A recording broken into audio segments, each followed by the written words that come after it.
Welcome to the Explainer. Let's be honest, navigating the world of legal documents can sometimes feel like wandering through a giant maze blindfolded. But what if I told you there's a wealth of powerful, literally life-changing public data sitting right at your fingertips? Today, we're diving into a highly detailed, step-by-step guide to uncovering Caddo County court records online. And the best part? We're doing it entirely for free. Let's jump right in. So, first things first, why might you actually need a public court record today? Whether you realize it or not, the stakes for this kind of information are incredibly high. Maybe you're tracing your genealogy and trying to uncover a hidden piece of family history. Or perhaps you're vetting a potential business partner, preparing for your own personal legal case, or even just checking on property deeds.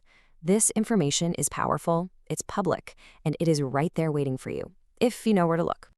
Here's a quick look at our roadmap for today's Explainer. We're going to cover the real value of these records, how to navigate the right jurisdiction, choosing between Oklahoma's two digital systems, performing your actual free search, deciphering the results, and finally, what to do when you need to go offline.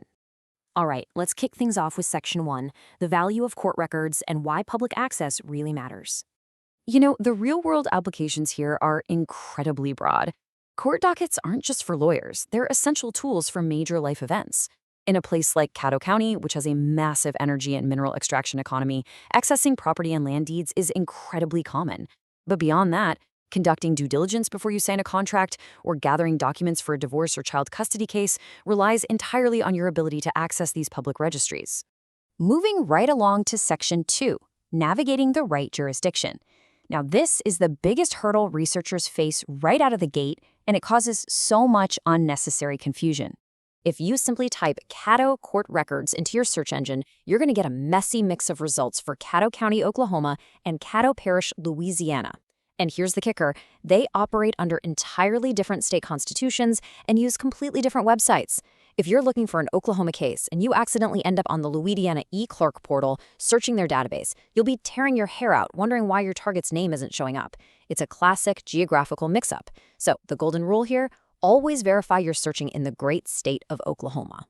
Which brings us to Section 3, choosing between OSCN or ODCR. Basically, Oklahoma's dual digital record platforms.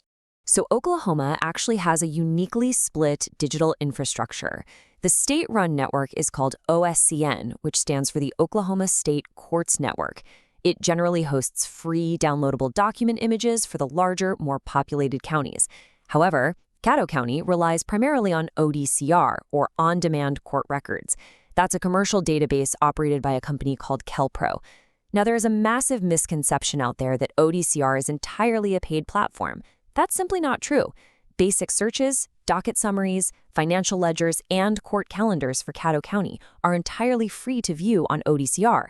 It's only the retrieval of the actual unwatermarked PDF documents that requires a paid subscription, which usually runs around $50 to $60 a month. But for most of our research needs, the free data provides exactly what we're looking for. Let's get into the nitty-gritty with Section 4, performing your free search step by step. If you'd like to take notes, get your pen ready because this is the exact 5-step process you need to execute a search without hitting that frustrating paywall. First, go directly to ocdcr.com. Second, and this is super important, use the drop-down menu to select Caddo OK. If you leave it blank, you're going to search the entire state and just get totally overwhelmed with results. Third, type in the person's name or the specific case key. And hey, here's a great expert troubleshooting tip for you. If you aren't exactly sure how to spell a name, use the % symbol as a wildcard.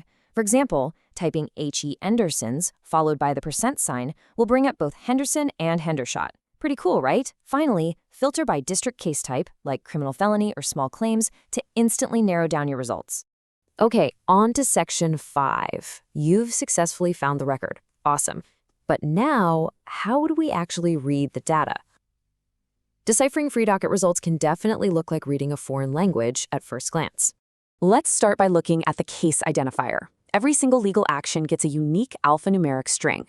Let's use a real-world example from our sources. Alexander Charles Lacey's paternity case.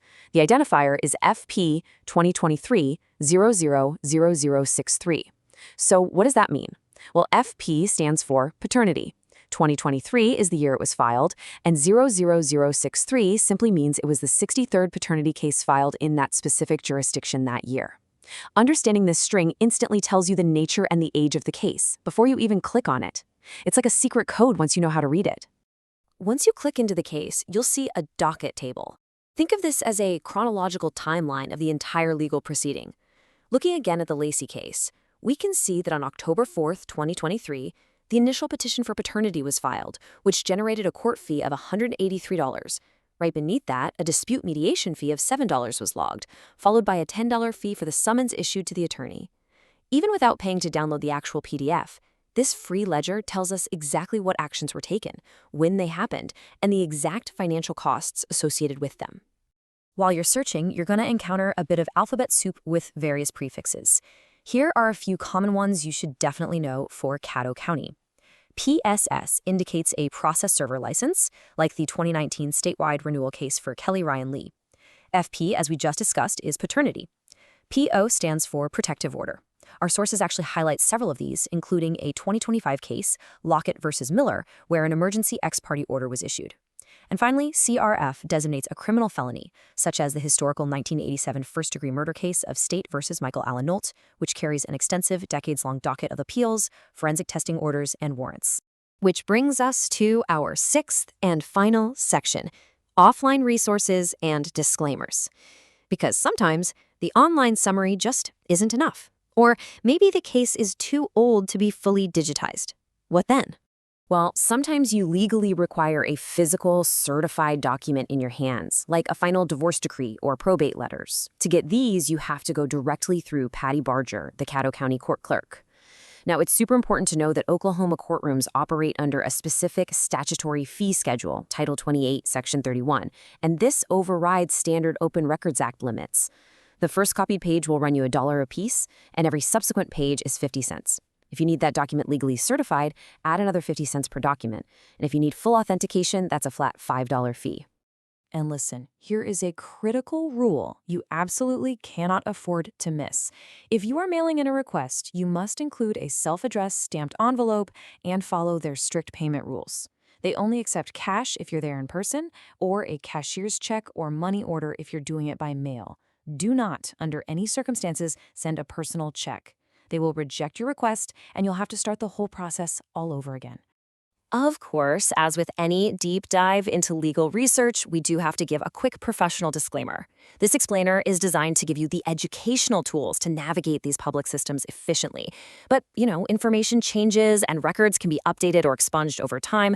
Always verify the details independently. And remember that our guidance here is not a substitute for consulting a qualified legal professional for advice specific to your own personal situation.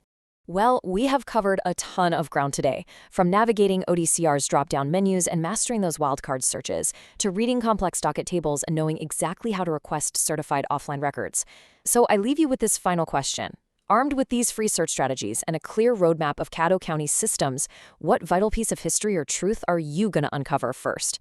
Dive in, start searching, and we'll see you on the next explainer.